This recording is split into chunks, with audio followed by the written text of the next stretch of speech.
Alright guys, and welcome to another video. So today what I'm going to be talking about is why I think solo leveling in Classic Wrath of the Lich King will be faster than dungeon leveling. However, if Blizzard do this one thing differently, then I'll take it all back because I will be entirely wrong.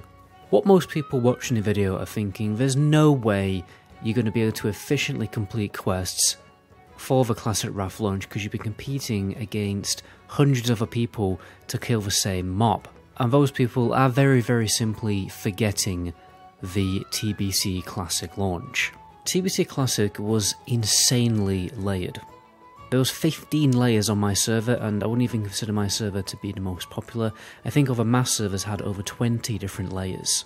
And if you can trick the game, the server, to put you on one of those last layers, you will have virtually no competition for killing enemies. I'll show you some background footage right now of my experience of a TBC Classic launch, running around on hold. 2 other people I saw, 2 other players in the entirety of On Hold. Now, I'll talk about how you actually trick the server into getting you onto that last layer later. What I want to talk about now is the actual method. So, most servers in TBC Classic are extremely faction imbalanced. And then, there are certain quests which are only obtainable by a certain faction to kill a certain enemy. But if no one plays the opposite faction on your server, then nobody's doing those quests, particularly if you're on a high layer. Let's say for instance you play it on a server that has absolutely no horde. Well, you can go to the Howling Ford, and most of this part of the zone here will only have horde quests. Apart from this area here though, because the Alliance can't kill the mobs here. So this entire area will just be populated by nobody. And the same goes for Borean Tundra near the Warsong Hold. If there's no horde on your server, then there's going to be no horde doing quests here, which means it's all easy game. Obviously out there's going to be even better grinding spots. But the point is, if you're a class that can grind mobs without absolutely no downtime and you have great AoE damage, or you're a warlock where you can just dot everything and keep running and keep on the move and keep your health topped up, mob grinding will by far be one of the fastest methods to get to level 80. It's how most of the world first classes did it back in the original Wrath of the Lich King. And even if you don't want to do mob grinding, you can do questing. Questing will get you a lot of gold, which will probably save you more time in the long run because then you would have to farm that gold at level 80. Plus, like I mentioned in my previous video, you'll unlock all of the reputations. You'll grind, first of all, really high reputation with all the different factions really quickly. And you will unlock their tabards to, finish off them to Exalted if you need them. But if you're grinding dungeons all the way, 70 to 80, you're going to make a lot less gold and get a lot less rep. The only way dungeon grinding is going to be faster is if Blizzard don't layer Northrend properly and there's only like 2 to 3 layers, and yeah, then it will be absolutely jam-packed with people to the point where you can't complete a quest. If you're jumping into Northrend straight away when the expansion launches, you will probably get stuck on a layer that has a lot of people on it.